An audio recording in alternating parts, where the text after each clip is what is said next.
जब नरक के बारे में सुखदेव महाराज जी जब बतलाने लगे राजा परीक्षित को, तो राजा परीक्षित बोले कि हे प्रभु, ये बताइए कि नरक क्या है और ये कहाँ है? क्या ब्रह्मांड में है कि ब्रह्मांड के बाहर है? इस नरक में कौन सा जीव जाते हैं?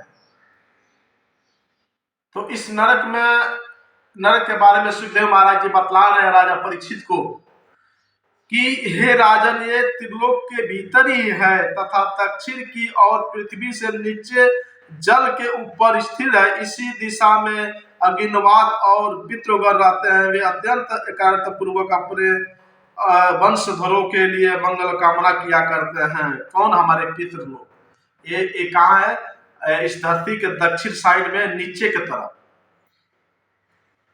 जल से ऊपर, जो नीचे इस पृथ्वी के नीचे दक्षिण साइड में नीचे और जल से ऊपर नरक लोक है। नरक के बाजू में जो है कि पितृ लोक है, जो है कि हमारे पितृ लोग जो होते हैं अपने वंशों के लिए, अपने वंशजों के लिए जो है कि कामना करते हैं कि हमारे वंश अच्छा फूले खिले।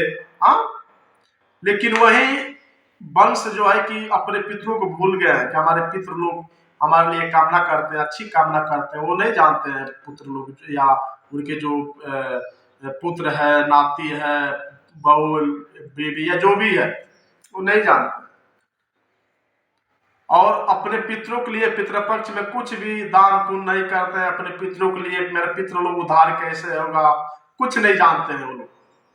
लेकिन जब वहां पे पितृलोक में जब वहां पे कुछ नहीं मिलता है तो पितरों को बहुत तकलीफ होती है। ऐसा ऐसा नहीं करना चाहिए। अज्ञान लोग ही ऐसा करते हैं। जो ज्ञानी है वो अपने पितरों के लिए पितृपक्ष में दान पुण्य पिंड दान ये सब कराते हैं, भगवत कथा कराते हैं अपने पितरों के लिए।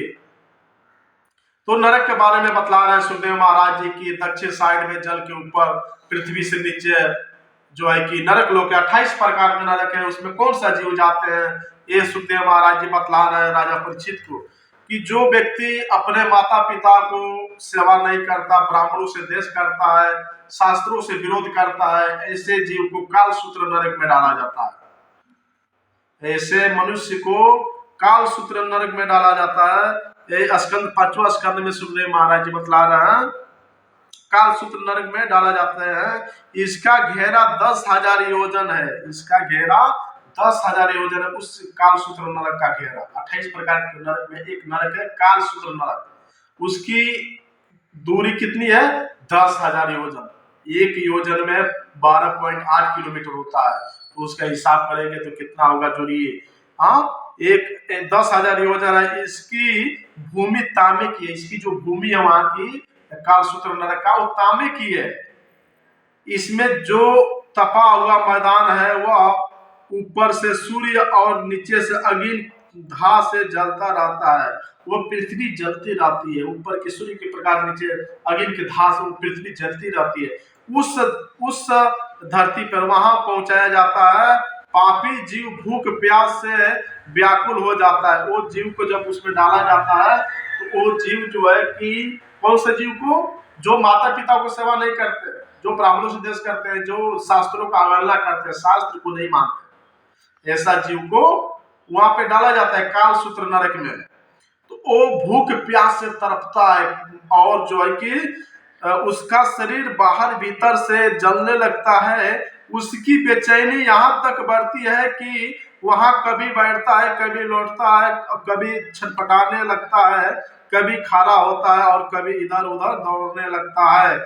इस प्रकार उस नर पशु के शरीर में जितने रोमा, ये रोम, हम लोग के शरीर में रोम है ना, जितने रोम होते हैं उतने ही 1000 वर्ष तक उसकी यह दुर्गति होती है। कालसूत्र नरक, हे राधे, ये इतना भयानक नरक में उसको डाला जाता है कि कितना तकलीफ होती है कालसूत्र नरक में उसको। तांबा का धरती है, मिट्टी का धरती है, तांबे की धरती है, उसके नीचे अग्नि की धारा, पूरा धरती पकी हुई है वो तांबे की धरती। और उस धरती पे जब डाला जाता है तो भूख प्यास से छटपटाता है, शरीर उसकी जलती है धा से।